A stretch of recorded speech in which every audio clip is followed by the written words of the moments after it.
Hello అండి అందరికీ. అనుకోని ప్రేమ పార్ట్ 69. లగేజ్ బ్యాగ్తో ఛాయ తిన్నగా ఆఫీస్కి చేరుకుంటుంది. పార్కింగ్ ప్లేస్లో స్కూటీకి స్టాండ్ వేస్తుంది. అదే సమయంలో ఆదిత్య తన కారులో అక్కడికి వస్తాడు. ఛాయను లగేజ్తో చూడగానే అతని ముఖంలో 1000 వాట్ల కాంతి వెలుగుతుంది. తనలో తాను సంబరపడుతూ, వావ్, ఈ తిక్క దీంట్లో బాగానే మాయ చేసి ఒప్పించినట్లు ఉంది. నా ప్లాన్ వర్కౌట్ అయినట్లే తిక్కది అనుకుంటాడు. పెట్టి పట్టుకుని స్కూటీని పార్క్ చేసి ఆఫీసులోకి వెళ్తుందేంటి? చుట్టుప్రక్కల ఏమీ గమనించుకోకుండా ఎవరైనా ఏంటి లగేజ్ అని అడిగితే బిల్డింగ్ వైపు ఏం సమాధానం చెబుదామని గమనించిన ఆదిత్య అనుమానపడి తేరుకుని వెంటనే తన కారును పార్క్ చేసి కారు దిగి ఆమె వెనకనే వెళ్ళి ఛాయ ఛాయ అని పిలుస్తాడు. ఛాయ వెనుకకు తిరిగి చూస్తుంది. ఛాయ కన్నా ముందుగానే తన ముఖంపై ఉన్న నవ్వు సైజుకి రెండింతలు పెద్దది చేస్తూ గుడ్ మార్నింగ్ అని విష్ చేసి రండి రండి, లగేజ్ తెచ్చారు కదా, చాలా హ్యాపీ అంటాడు. ఛాయ ఆదిత్యను చూడగానే విసుగ్గా ముఖం తిప్పుకుని హా, తీసుకువచ్చాను, మీ పని అవ్వాలి కదా అంటుంది. వెరీ గుడ్, ఇప్పుడు ఈ లగేజ్ను నా కారులో పెట్టేసే, ఆఫీసులోకి తీసుకువెళ్తే ఎవరికైనా అనుమానం వస్తుంది. సాయంత్రం నేరుగా మా ఇంటికి వెళ్దామంటాడు ఆదిత్య. ఛాయ కొంచెం సేపు ఆలోచించుకుని ఈ గంభీరం చెప్పింది కూడా నిజమే. ఈ లగేజ్ని కాని ఉమ చూసిందంటే ఎందుకు, ఏమిటి, ఎలా అని WH ప్రశ్నలతో నా బుర్ర తినేస్తుంది. కాబట్టి ఇదే మంచి పని అనుకుని సరైన తల ఊపుతుంది. మళ్ళీ వెనకకు నడిచి ఆదిత్య కార్ దగ్గరికి వెళ్తుంది. ఇంతలో ఆదిత్య డిక్కీ ఓపెన్ చేస్తాడు. ఛాయ తన లగేజ్ బ్యాగ్ అందులో పెడుతుంది. సరే సార్, ఆఫీసులో ఎవరికీ డౌట్ రాకుండా జాగ్రత్తగా ఉండండి అంటుంది. డోంట్ వరీ, నేను చూసుకుంటాను. Thank you so much for agreeing. నువ్వు నాకు చాలా హెల్ప్ చేస్తున్నావు అంటాడు. హెల్ప్ చేస్తున్నానా? నేనా? నాకేం హెల్ప్ చేస్తున్నట్టు అనిపించడం లేదు సార్. నేనే ఇందులో ఇరుక్కున్నాను. ఇప్పుడు తప్పనిసరి పరిస్థితుల్లో ఒప్పుకున్నాను అంతే అంటుంది. ఛాయ మాటలు వినిన ఆదిత్య కొంచెం ఇబ్బందిగా నవ్వుతాడు. ఐ నో ఛాయ, నేను చెప్పింది తప్పు, కానీ ఇప్పుడు మనం ఒక టీంలా వర్క్ చేయాలి. పెళ్ళి సజావుగా జరగటానికి ఇద్దరం కలిసి నటించాలి. ప్లీజ్ కోపగించుకోకు అంటాడు. ఛాయ నిట్టూరుస్తుంది. నాకిష్టం లేకపోయినా వసు, మీ నాన్నమ్మగారి కోసం నేను ఇది చేస్తున్నాను. ఒకటి మాత్రం గుర్తుపెట్టుకోండి, పెళ్ళి అయిపోగానే మన కాంట్రాక్ట్ ముగిసిపోవాలి. మళ్ళీ నన్ను ట్రబుల్ పెట్టకూడదు అంటుంది. తప్పకుండా ఛాయ, నేను నా మాట మీద ఉంటాను. పెళ్ళి అయిపోగానే నువ్వు ఫ్రీ, నీ ఇష్టం వచ్చినట్లు ఉండవచ్చు. ఇప్పుడు ఇక ఈ డిస్కషన్ ఇక్కడితో ఆపి ఆఫీసులోకి వెళ్దాం పద అంటాడు ఆదిత్య. ఆఫీసులోకి వెళ్ళిన తర్వాత తన క్యాబిన్లోకి వెళ్ళి తన వర్క్ స్టార్ట్ చేస్తుంది ఛాయ. ఆదిత్య కూడా తన క్యాబిన్లోకి వెళ్ళి తన వర్క్లో నిమగ్నమై ఉంటాడు. సాయంత్రం ఆఫీసులో వర్క్ కంప్లీట్ అయిన తర్వాత ఛాయ తన డెస్క్ సర్దుకుంటూ ఉంటుంది. ఇంతలో ఆమె దగ్గరికి రఘు వస్తాడు. ఛాయ, వెళ్తున్నావా? అన్నీ రెడీగా ఉన్నాయా అంటాడు. సార్, వెళ్తున్నాను, రెడీగానే ఉన్నాను సార్, బట్ మనసంతా ఏదోలా ఉంది అంటుందామె. భయపడకు ఛాయ, నేను చెప్పిన జాగ్రత్తలు గుర్తుంచుకుంటే అన్నీ సజావుగా జరుగుతాయి. ఇది మీ ఇద్దరికీ ఒక టాస్క్ లాంటిది, అంతే.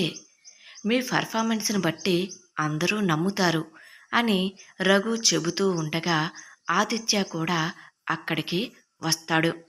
అరే రఘు, ఛాయ ఇంటికి వస్తుందిరా, తను చాలా కష్టపడి ఉంటారు వాళ్ళింట్లో ఒప్పించటానికి అంటాడు. ఛాయ ఆదిత్య ముఖంలోకి సూటిగా చూస్తుంది. ఏంటి, ఇదంతా జాలినా? అవును కదా, ఈ 10 డేస్ అవసరం ఉంది కాబట్టి బిస్కెట్ వేస్తున్నట్టున్నాడు ఈ గంభీరం అని మనసులో అనుకుంటుంది. ఆదిత్య, ఛాయ, మీరిద్దరూ చాలా జాగ్రత్తగా ఉండాలి. కొన్ని ఇంపార్టెంట్ విషయాలు చెబుతాను. ఇటు రండి అని అంటాడు రఘు. వెంటనే ముగ్గురు తలలు కొంచెం దగ్గరగా ఉంచి ముందుకు నిలుచుని స్కెచ్ వేస్తారు. చూడాదిత్య, నువ్వు ముఖ్యంగా గుర్తుంచుకోవలసింది ఏమిటంటే మీరిద్దరూ భార్యాభర్తలుగా చాలా సహజంగా ప్రవర్తించాలి. ఒకరినొకరు గౌరవించుకుంటూ ప్రేమగా చూసుకుంటూ ఉండాలి.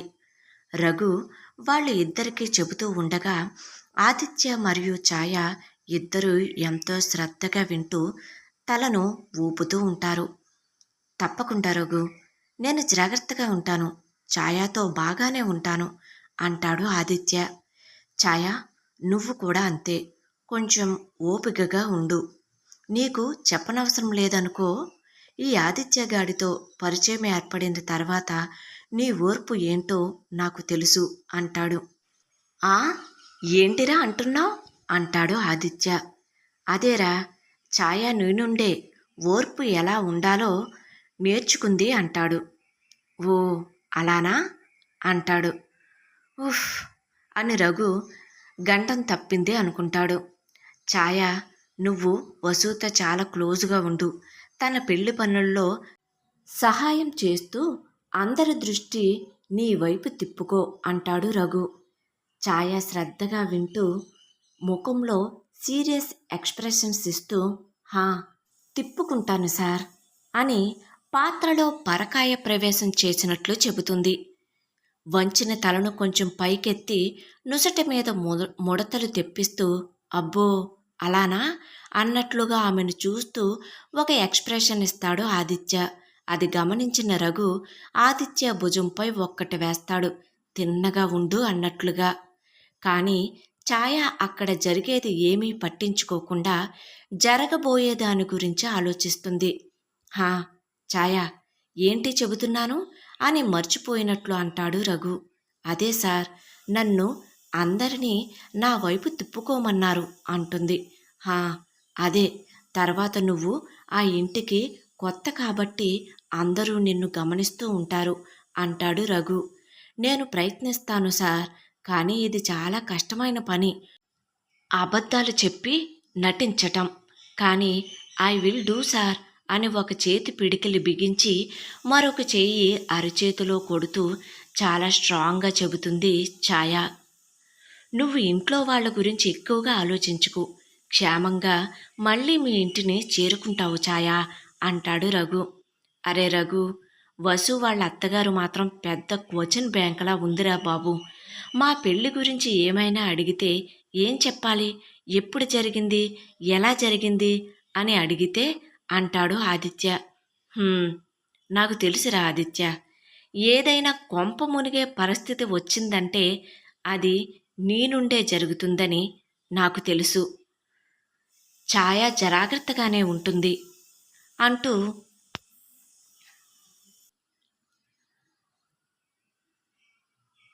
ఈ చిన్నదానికి కూడా నువ్వు ప్రిపేర్గా లేకపోతే ఎలారా, అది నేనే చెప్పాలా అంటాడు రఘు. ఒరే, మొత్తం రూట్ మ్యాప్ వేసింది నువ్వే కదా, మరి ఇది కూడా నువ్వే చెప్పాలి అంటాడు ఆదిత్య. అబ్బా, ఛా, మరి నేనే నల్లపూసలు మెడలో వేసి ఇంటికి తీసుకువెళ్ళమన్నది అని దెప్పు పొడుపుగా అంటాడు. ఒరే, గతం గతహ, జరిగిపోయిన దాని గురించి ఎందుకు, జరగబోయేది చెప్పు అంటాడు ఆదిత్య. మీది అర్జెంటుగా అనుకోకుండా జరిగిన పెళ్ళి అని చెప్పండి.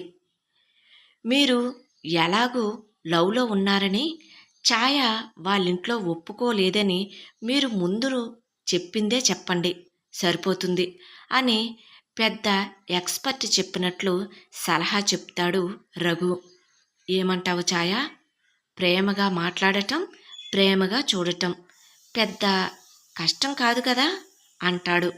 అవును, రఘు చెప్పింది కరెక్టే ఛాయ, మనం బాగా నటిస్తే ఎవరికీ అనుమానం రాదు అంటాడు ఆదిత్య.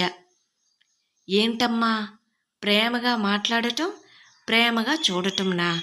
అవి నటనైనా సరే అవి రెండు నీ డిక్షనరీలో లేనివి కదా అని పెదవి క్రిందకి విరుస్తూ మనసులో అనుకుంటుంది.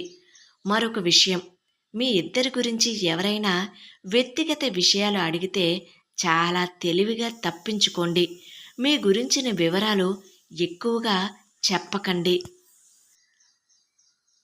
ముఖ్యంగా మీది కాంట్రాక్ట్ పెళ్ళి అని ఎట్టి పరిస్థితుల్లోనూ బయటపడకూడదు అంటూ రఘు ఇద్దరికీ జాగ్రత్తలు చెబుతాడు. సరే రఘు సార్, మీరు చెప్పినవి నాకు గుర్తున్నాయి, జాగ్రత్తగా ఉంటాను అంటుంది ఛాయ. నేను కూడా అన్ని జాగ్రత్తలు తీసుకుంటాను రఘు. నువ్వు మా గురించి దిగులు పడకు. పెళ్ళి బాగా జరుగుతుంది. నువ్వు కూడా వస్తావుగా, చూద్దువులే అంటాడు ఆదిత్య. నాకు నమ్మకం ఉందిరా. మీ ఇద్దరూ కలిసికట్టుగా ఉంటే తప్పకుండా ఈ టాస్క్ సక్సెస్ అవుతుంది. వెళ్ళిరండి. ఆల్ ది బెస్ట్ ఇద్దరికి అంటాడు రఘు. సరేరా, థ్యాంక్ యూ అని ఆదిత్య ఒక చేతితో షేక్ హ్యాండ్ ఇస్తూ కౌగిలించుకుని మరొక చేతితో రఘు భుజాన్ని తడతాడు. తర్వాత ఆదిత్య ముందు నడవగా ఛాయ అతని వెనుకగా కారు వైపుగా వెళ్తుంది. ఆదిత్య కారు స్టార్ట్ చేస్తాడు. ఛాయ ఆదిత్య ప్రక్క సీట్లో కూర్చుని ఉంటుంది. కారులోంచి బయటకు చూస్తున్న ఆమె మనసు అంతా గందరగోళంగా ఉంటుంది. ఇప్పుడు ఏం జరుగుతుందో, ఈ కాంట్రాక్ట్ ఎప్పుడు ముగుస్తుందో. ఒకసారి పెళ్ళి పూర్తయితే ఇక నాకు ఎలాంటి బాధ్యతలు ఉండవు. హాయిగా నా జీవితాన్ని గడపవచ్చు.